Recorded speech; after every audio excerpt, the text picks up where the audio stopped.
শুক্রবার 4 তারিখ যে আর্জেন্টিনার খেলা, এই খেলাতে কিন্তু মেসি দুর্দান্ত খেলবে এবং এই খেলাতে মেসি কমপক্ষে 3টা গোল দেবে, কারণ প্রতিটি ম্যাচে আর্জেন্টিনা 3টা গোল দিছে বিপক্ষকে। আর এই যে কোপ বার্দে, এই কোপ বার্দেকে মানে কি বলবো, সেও ভালো খেলায়, কিন্তু মেসির সাথে কারো তুলনা চলে না, কারণ তিনি সর্বকালের সর্বশ্রেষ্ঠ খেলোয়াড়।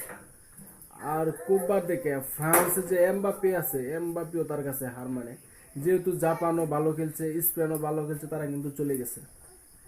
এখন এইসব দল আমাদের জন্য কোনো সাপোর্ট না। আছে একটা দল, এই ফ্রান্স, ফ্রান্স এমবাপ্পে, আর এমবাপ্পেও চলে যাবে আশা করি।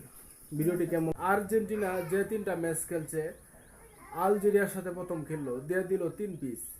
তারপর খেললো অস্ট্রেলিয়ার সাথে, অস্ট্রেলিয়ারে দিয়ে দিল 3 পিস।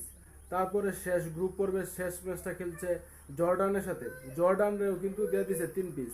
আর ব্রাজিল কি করছে? প্রথমেই খেলা ডডো করছে, তারপর 3 পিস দিছে।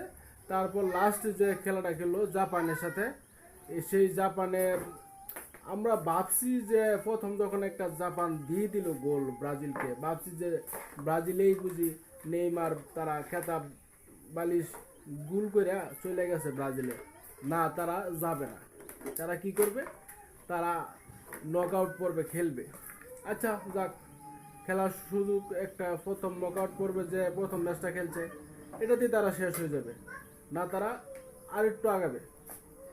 আর ভাই, আরেকটু আগালে কি লাভ? তোমরা তো গেছি লাগা, তোমাদের দয়া করে রাখছি, সামনের ম্যাচ আসতেছে, সামনের ম্যাচ তোমরা যাবে।